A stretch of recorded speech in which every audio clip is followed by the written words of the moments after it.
Anandji, I want to, like I said, talk about a number of issues. And the one I want to begin, and when you look at the media, when you look at narratives, the one which comes to mind when you look at, let's say, the last 2 or 3 decades, one of the biggest false narratives in modern India, I would say, was built around 2002. Now, this was an era where social media didn't exist. And even now, even today, 2 decades after, roughly 2 decades after 2002, a lot of people continue to spread information and lies about what really, happened. So I want to understand from you, how do you look at 2002 and the events in 2002 in the state of Gujarat? And can you deconstruct this newer campaign, particularly against Prime Minister Modi ji, for us? Yeah, so in fact, that's a very interesting question and a very pertinent one in today's time. In fact, when there is so much censorship all around, and we're just hearing about Twitter censoring Donald Trump and blocking him and all that. And we are talking about the time, which is almost 20 years now, 19 years. And as you correctly pointed out, that was a time where there was no social media, if I'm not mistaken. I don't know about Facebook, but certainly Twitter wasn't there. WhatsApp obviously wasn't there. And all our news used to be, and the channels, I think there was only NDTV that used to come through Star News, if I'm not mistaken. Yes. And of course, Doordarshan. Which was a government, you can say, government-owned propaganda site. It still is.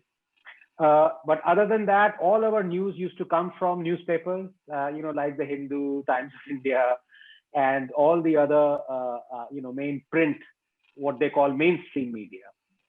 And now looking back, a few things can be said, which is that the amount of misinformation that would have been spread would have been truly phenomenal. Because if there is one thing that has happened in the last, I would say, 7 years, 6 years, if you want to put it as the time from 2014 onwards, it is that people have recognized what are facts and what are opinions.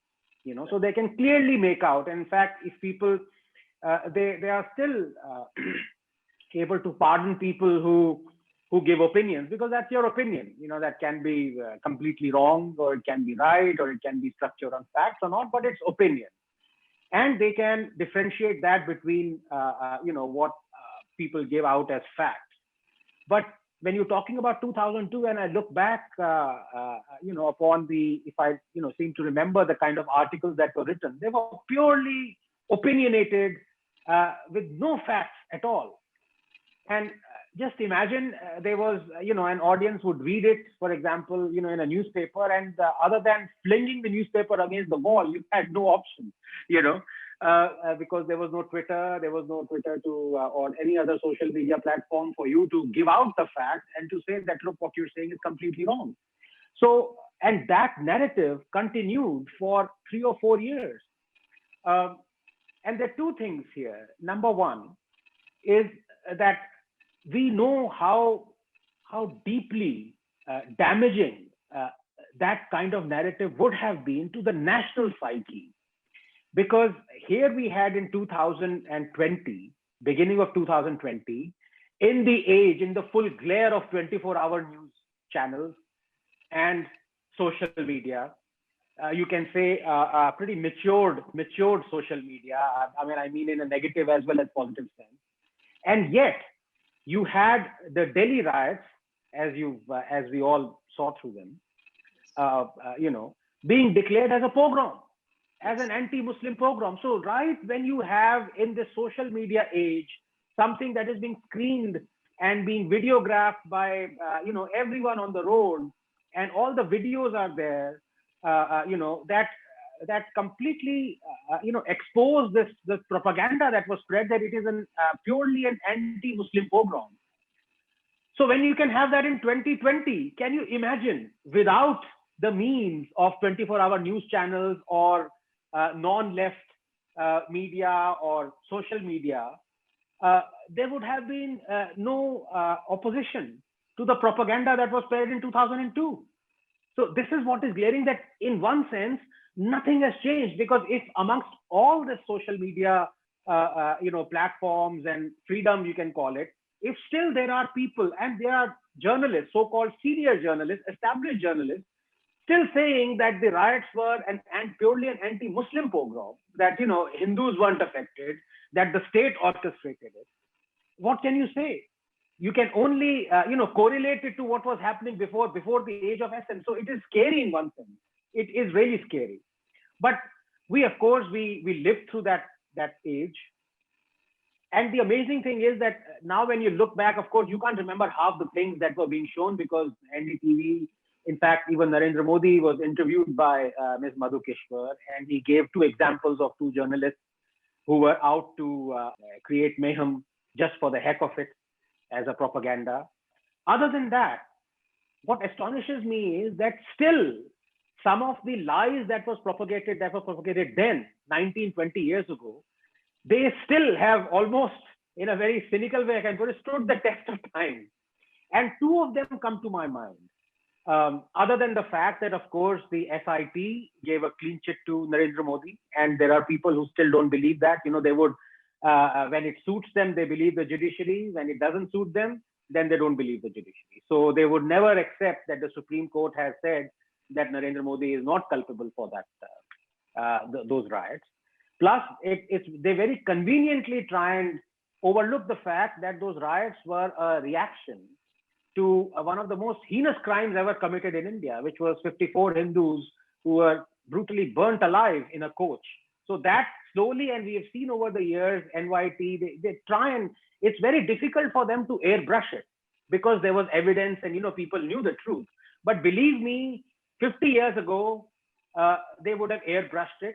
And you can see it as remnants in NYT when they try and slip in these lines that, there was a fire that broke out on the Sabarmati Express, 50 people were killed because a fire broke out, right? Now, 50 years ago, without any, photograph, without any evidence of the victims, this would have been the prevailing thing because that is how propaganda becomes concretized, is crystallized. And that itself is a window to the world, to a scary world where there are people who are just not willing to accept the truth, whatever the truth may be. And so two instances that come to mind is that how Narendra Modi was maligned, and I can think of only two there. I'm sure there are more.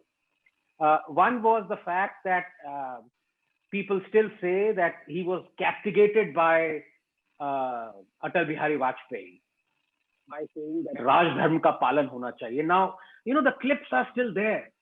So people can go and see the clips. And despite that, this propaganda spread. So what happened was that Vajpayee and Narendra Modi were sitting side by side, addressing having a press conference. And somebody asked a question and Atalji said, Raj Dharm ka palan hona chahiye. And then Narendra Modi told Atal Bihari Vajpayee, who was the Prime Minister, wahi to kar rahe hain.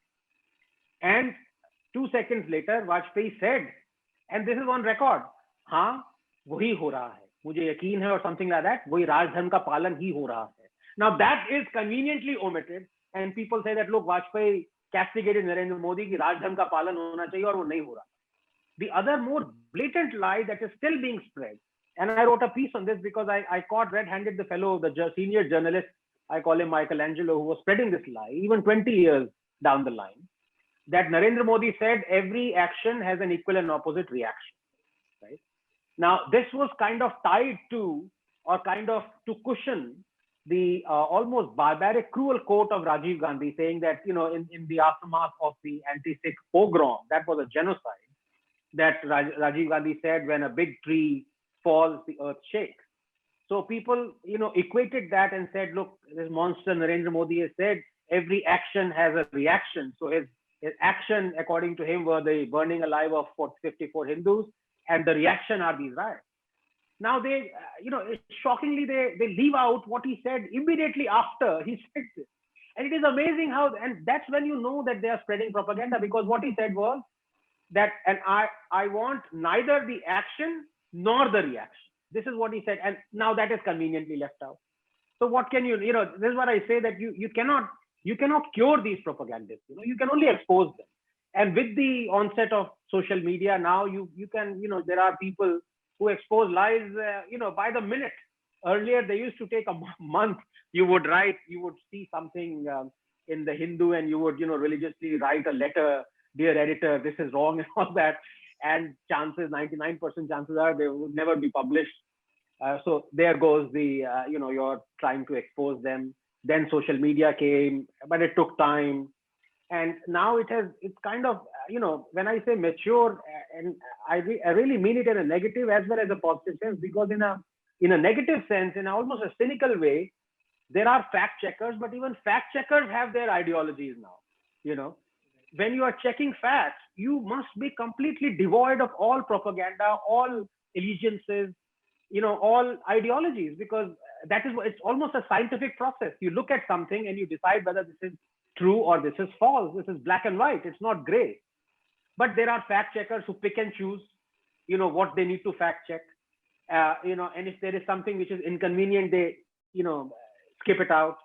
So now we've reached an age where even fact checking is ideology centric. So I don't know where we're headed, but certainly we are at a much better position than what we were, back then in 2002. Right. Namaste. We hope you enjoyed this Chitti Media content. Please remember to subscribe to us and switch on the notifications for this channel. For our other social media links, more content, and to support our work, please visit citti.net. Dhanyavad.